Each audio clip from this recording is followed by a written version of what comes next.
Donald Trump और Benjamin Netanyahu की meeting ने ईरान में खतरे की घंटी बजा दी है। ट्रंप के दूसरी बार राष्ट्रपति बनने के बाद नेतन्याहू से उनकी ये चौथी मुलाकात है। लेकिन इस मीटिंग में गाजा और हमास से ज्यादा ईरान पर बात हुई है। क्या नेतन्याहू एक नई जंग के लिए तैयार हो चुके हैं?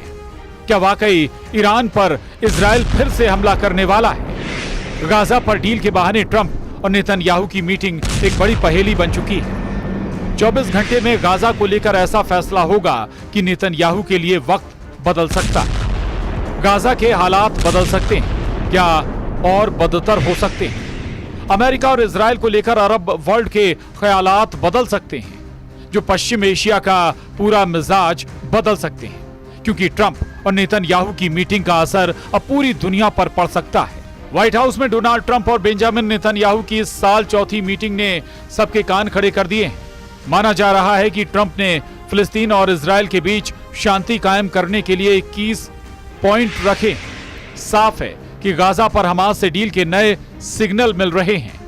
क्या ट्रंप नेतन्याहू को 21 पॉइंट वाले एजेंडे पर राजी कर पाएंगे? गाजा में 66,000 लोगों की मौत के बीच अरब वर्ल्ड में एक नया गुस्सा है। माना जा रहा है कि कतर पर इजराइल की बमबारी और नेतन्याहू को लेकर नई कड़वाहट ने ट्रंप को इजराइल पर दबाव डालने के लिए मजबूर कर दिया।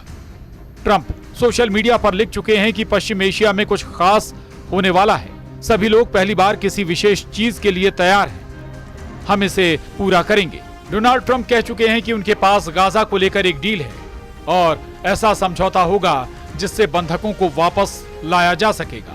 युद्ध खत्म होगा और पश्चिम एशिया में शांति कायम होगी। लेकिन दुनिया ने देखा है कि इजराइल कतर में हमास के वार्ताकारों पर हमला कर चुका है। तब इजराइल के टारगेट पर हमास के वो लीडर रहे जो कतर के रास्ते अमेरिका से गाजा में युद्ध विराम को लेकर बातचीत कर रहे थे। कतर की राजधानी दोहा में हुए इस धमाके ने नेतन्याहू के एजेंडे को लेकर बड़े सवाल खड़े किए। लेकिन इस धमाके के बाद पूरा अरब वर्ल्ड एक प्लेटफॉर्म पर आ गया और फिर एक तरफ इजराइल और अमेरिका है तो दूसरी तरफ पूरा अरब वर्ल्ड और ईरान के साथ तुर्की भी नेतन्याहू के खिलाफ खड़ा हो गया। ये बेशक दो कैंपों की तस्वीर लगे, लेकिन सच ये भी है कि इजराइल के कई देशों के साथ राजनयिक रिश्ते कायम हैं। फिर भी इजराइल के खिलाफ अरब देशों के एकजुट होने से डोनाल्ड ट्रंप की टेंशन बहुत ज्यादा बढ़ गई। गाजा में इजराइल की बमबारी से होने वाली मौतों से ज्यादा इन तस्वीरों ने पूरी दुनिया को बेचैन कर दिया है।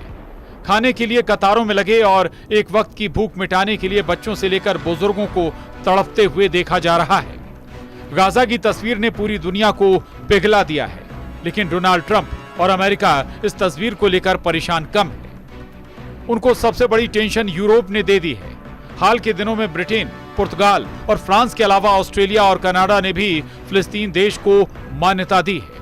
वहीं इन देशों के अलावा जर्मनी ने भी कह दिया है कि गाजा के हालात पृथ्वी पर नरक की तरह हैं। उधर जर्मनी के विदेश मंत्री जोहान वेडफुल का कहना है कि पूरे क्षेत्र की सुरक्षा दांव पर है। गाजा में भयानक युद्ध जारी है। ये धरती पर नरक की तरह है। एक मानवता के लिए बहुत भयानक ख्वाब है। ये युद्ध खत्म करना होगा। बंधकों को रिहा किया जाना चाहिए। यूरोप के बड़े बड़े देशों का फिलिस्तीन के साथ आना नेतन्याहू का तनाव नए लेवल पर ले गए हैं। यही वजह है कि उनकी और ट्रंप की मुलाकात पर पूरी दुनिया की नजर है। सवाल है कि क्या डोनाल्ड ट्रंप का 21 पॉइंट वाला एजेंडा फिलिस्तीन और इजराइल के बीच शांति कायम कर पाएगा? क्या गाजा पर इजराइल की बमबारी रुकेगी और हमास के कब्जे से इजरायली बंधक आजाद हो पाएंगे? इस वक्त गाजा पर इजराइल के ब्लॉकेड को चैलेंज करने के लिए 50 नावों का काफिला भी गाजा की तरफ बढ़ रहा है। इन 50 नाव में 44 देशों के लोग हैं और ये गाजा के लोगों के लिए खाने पीने के सामान के अलावा दवा और दूसरी जरूरत की चीजें ले जा रहे हैं। स्पेन, इटली और ग्रीस के अलावा इसमें कई देशों की नाव हैं। जो लोग इसमें सवार हैं उनमें डॉक्टर भी शामिल हैं। इस काफिले में ग्रेटा थनबर्ग भी हैं, जो तीसरी बार गाजा की तरफ समुद्र के रास्ते पहुंचने की कोशिश कर रही हैं। इस काफिले में लोग जानते हैं कि इजराइल उन्हें रोकने की पूरी कोशिश करेगा। गाजा को लेकर ऐसी ही खबरों ने नेतन्याहू और इजराइल के कैंप में हड़कंप मचाया हुआ है। लेकिन इसकी सबसे बड़ी वजह फिलिस्तीन को लेकर न्यूयॉर्क डिक्लेरेशन है। 12 सितंबर को संयुक्त राष्ट्र में 2 स्टेट सॉल्यूशन के तहत फिलिस्तीन को राज्य का दर्जा देने को लेकर वोटिंग हुई थी और उसमें 142 वोट फिलिस्तीन के समर्थन में पड़े, जबकि इजराइल के समर्थन में सिर्फ 10 देशों ने वोट किया था। इन 10 देशों में प्रमुख तौर पर अमेरिका, अर्जेंटीना और हंगरी शामिल थे। जबकि फिलिस्तीन को रूस, चीन और भारत समेत यूरोप और बाकी दुनिया से समर्थन मिला है। संयुक्त राष्ट्र महासभा में इजरायल को मिले इस झटके पर अमेरिका की तरफ से क्या कहा गया वो भी देखिए। यूएन में यूएस की प्रतिनिधि मॉर्गन ऑर्टिगस का कहना है कि ये घोषणा पत्र ये सच्चाई मानने में नाकाम है कि 7 अक्टूबर को हमास की तरफ से किया गया आतंकी हमला ही इस युद्ध की वजह बना। बंधकों को छुड़ाने और हमास के हथियार डालने से इनकार करने को लेकर ही ये युद्ध जारी है। घोषणा पत्र में जिस मुद्दे पर मतदान हो रहा है उसमें तथाकथित वापसी के अधिकार का समर्थन करने वाली बात का इस्तेमाल किया गया है। इसका मतलब होगा कि एक यहूदी राज्य के रूप में इजरायल की मौत। इसी वजह से अमेरिका इस प्रस्ताव के खिलाफ मतदान में सभी से शामिल होने की अपील करता है। फिलिस्तीन को एक अलग देश का दर्जा एक ऐसा मुद्दा है जिसे नेतन्याहू कभी मानने को तैयार नहीं है। यही वजह है कि संयुक्त राष्ट्र में मिले झटके ने इजरायल को एक बार फिर डोनाल्ड ट्रंप की चौखट पर पहुंचा दिया है। नेतन्याहू एक अलग मूड में है। वो गाजा पर 100% कब्जा करना चाहते हैं। यही वजह है कि इजरायल ने अपना तोपखाना गाजा में और गहराई तक पहुंचा दिया है। इजरायल का दावा है कि सिर्फ 24 घंटे के अंदर उसने गाजा में 140 टारगेट पर बमबारी की है। सिर्फ रविवार के दिन गाजा में 79 लोगों की मौत हुई है, जबकि इजरायल की बमबारी में करीब 400 लोग घायल हुए हैं। उत्तरी गाजा की तरफ हालात और खराब हैं। कोई इमारत ऐसी नहीं बची है जो खंडहर में तब्दील ना हो चुकी हो। जब इजरायल का बम गिरता है तो इमारतें ऐसे ढह जाती हैं। इजरायल जब made in America bunker buster bomb गिराता है तो उसके नतीजे में या तो मलबा बचता है या तो उसके नीचे दबी लाशें। गाजा में अब तक 66,000 से ज्यादा लोगों की मौत हो चुकी है। घायल होने वालों की तादाद 1,70,000 से ज्यादा है।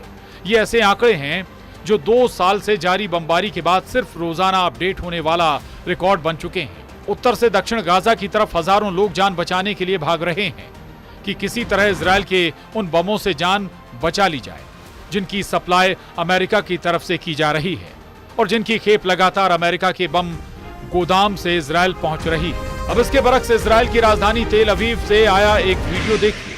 यहाँ गगनचुंबी इमारतों के सामने नेतन्याहू को परेशान करने वाली तस्वीर देखिए।